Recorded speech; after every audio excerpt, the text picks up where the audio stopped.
Monique. Fashion icon, trailblazer, and charismatic screen queen. We gotta talk about her, and I've been meaning to for a minute now. So let's go.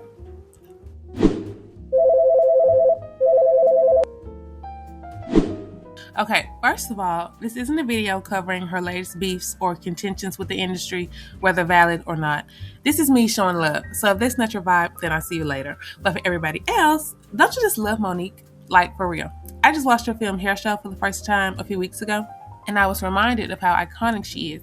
I mean, the looks, the face, and the acting. She has such an infectious personality. She was great in the movie, which we'll get into a little bit more in a bit. But y'all know I love the Parkers anyway, and she did such a great job on that show in terms of both representation and acting. I feel like that show is timeless. But anyways, I'm getting ahead of myself. I want to get into some of my favorite things about Miss Monique. Let's start with the acting. As I mentioned, my favorite acting role of Monique's is her role as Nikki Parker on early 2000s sitcom The Parkers. Although I adored The Parkers, it wasn't Monique's beginning.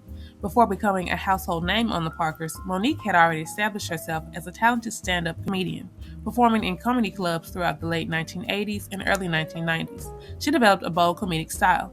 Thus, when The Parkers, a spinoff of Moesha, was being cast in 1999, Monique's larger-than-life comedic persona made her the ideal choice for the role of Nikki Parker. In terms of her acting, I personally love that Monique was able to blend the authenticity that first drew producers to her with her character. When watching her and Countess Vaughn, who played Kim Parker, interact, it feels like watching a real mom talk to her daughter. I think the writers had a lot to do with this as well, because there are other shows, which will not be named, where the casting, costume, staging is right, but the lines are corny or don't feel authentic, and it pulls me out of the show. I don't feel like that with the Parkers. The show did a great job of balancing comedy with serious topics. Monique would go from threatening to hit somebody to consoling them or giving great advice. She really made the character her own. What's your favorite acting habit of Monique's, like her signature thing? I love the Nikki Parker hands every time anything gets emotional. Other than the Parkers, Monique has a plethora of examples demonstrating her acting abilities. Again, I really enjoyed Hair Show. Monique gave the movie so much energy and did really well in her emotional scenes. It was really heartfelt and maybe one of my favorite salon movies now.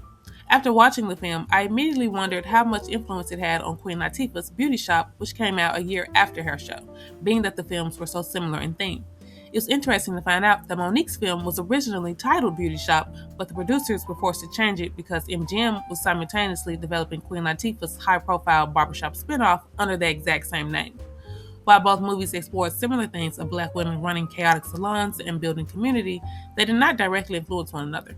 Instead, they competed for the same cultural concept, with Monique's indie production rushing to a late 2004 release ahead of Queen Latifah's major studio blockbuster in March of 2005.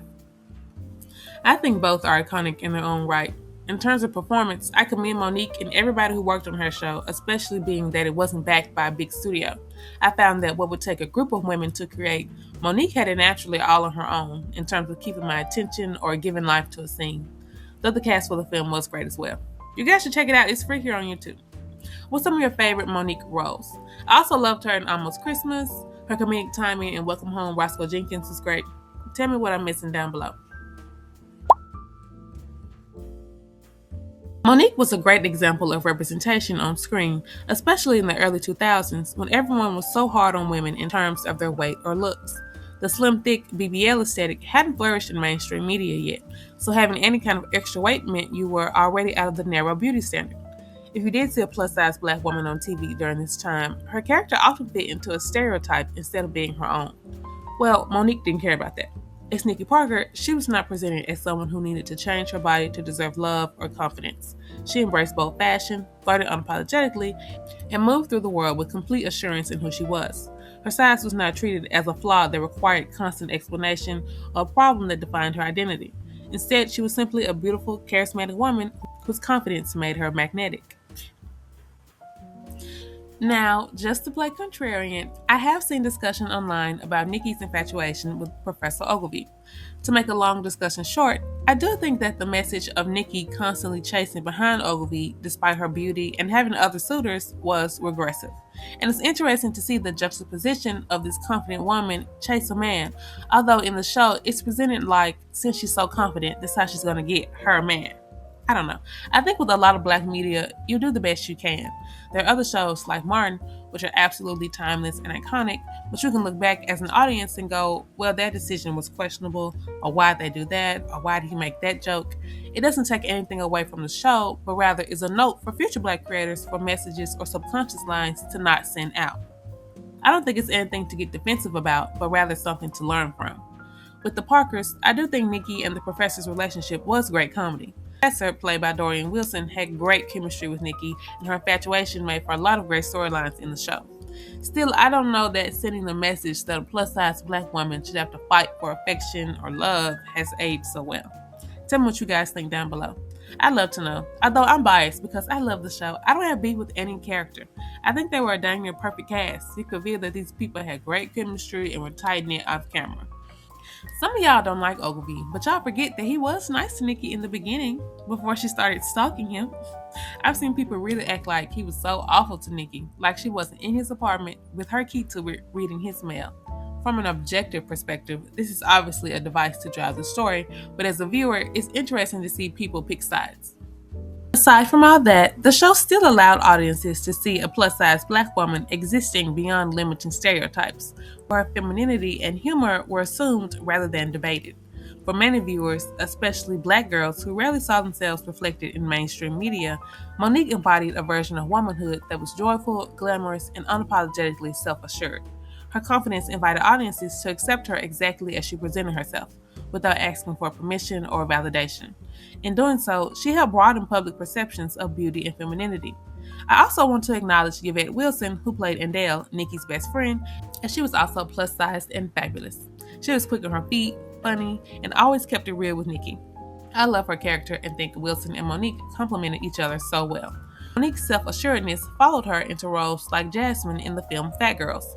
While the character did experience insecurities and encountered people who judged her appearance, the story ultimately allowed her to exist as a desirable woman without changing her body to receive that validation. So Monique was carrying the same message she had embodied on the Parkers into a different medium. A plus-size black woman could be the center of the story and take up space without apologizing for her body. Monique's work set precedents for current black actresses who have similarly embraced glamour and femininity while refusing to allow their bodies to limit the kinds of roles they can occupy. I think of Amber Riley or Danielle Brooks, who are allowed to be seen as more than stereotypes in their work. Monique helped establish that a larger black woman could be the woman everyone was looking at, not because her size was being mocked or used as a joke, but because she was worthy of taking up space. Monique also expanded her representation of black women beyond acting by taking on highly visible roles as a host and television personality. Her work hosting events such as the BET Awards placed her at the center of major black entertainment, where she was not simply a performer, but the person guiding the entire show. She later hosted The Monique Show, her own late-night talk show, giving her even greater control over how she presented herself and the kinds of conversations she brought to television. These opportunities demonstrated that Monique could command the stage and carry an entire television program while remaining glamorous and funny. By occupying these highly visible positions, Monique continued to prove that black women of all sizes could be the central figures in major entertainment spaces. My favorite part, the looks. Okay, I don't even know where to start with this. I'm a sucker for early 2000s fashions. As someone who grew up really in the social media era, I love the color and the personality everybody had. I think really a lot of people cling to this time just because of the individuality, which isn't common today because everybody wants to look like what they see on their phones. Anywho, I love Monique's looks and feel like they were very progressive for her time. Yolanda Brady was her clothing stylist who did a great job showcasing Nikki Parker's eccentric personality through her clothes. Outside of the Parkers, Monique always looked cute.